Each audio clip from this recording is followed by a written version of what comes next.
qul la ilaha illallah, ya amina ka ce la ilaha illallah, idan muka je kiyama gaban Allah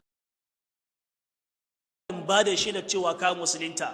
Sai Abu Jahal ya kalli Abu Talib ya ce a innaka latariki dini abaik, yanzu kai Abu Talib za ka bar addinin babanninka ka dawo ka bi addinin yaro dan cikinka? Sai ya kalli Annabi Muhammad ce wallahi addinin da ka zo da shi addinin gaskiya ne, amma ina kan addinin kakanni da uwaye.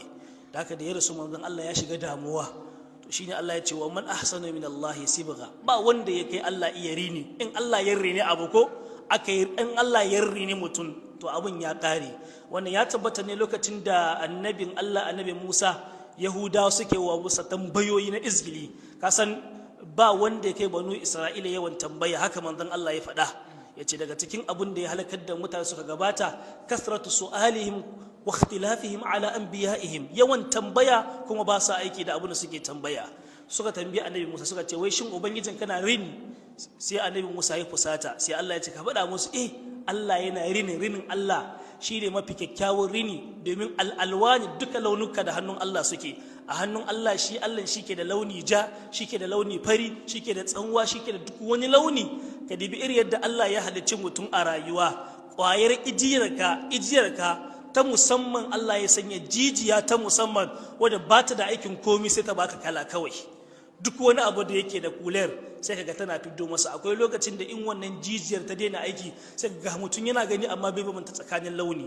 Mutum bai gane tsakanin fari da ja, tsakanin bula da tsanwa, saboda min ya samu matsala da wannan watan jijiyar.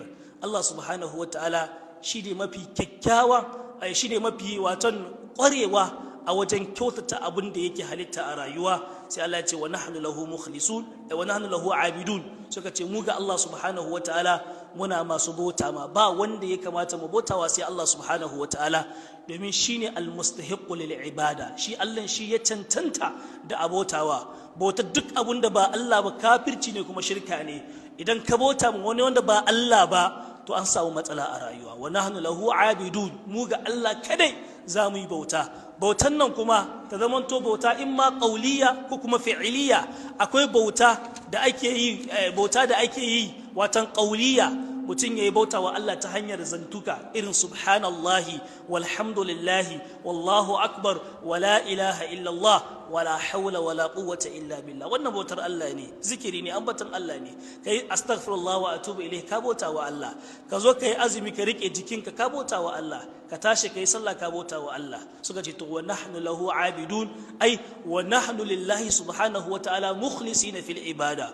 Mu ga Allah kadai za mu tsarkake ibada, ba yin ibadar ba, a'a abinda yafi ibadar shine kai dan Allah subhanahu wa ta'ala. In zaka tara garin da ayyukan alkhairi in dai ba dan Allah kake aikin mun za kake yi, kai dan Allah subhanahu wa ta'ala, sai Allah ya baka lada. Ya Allah ka sa muna yi dan kai, Allah ka sa muna yi dan kai. Sai Allah yake cewa qul atuhajjuna fillah, ka fada musu ya shugaban halitta annabi Muhammad sallallahu ta'ala alaihi wa sallam, atuhajjuna fillah, yanzu za ku dinga jayayya da mu game da sha'anin Allah subhanahu wa ta'ala, akan bauta wa Allah subhanahu wa ta'ala, wa huwa rabbuna wa rabbukum.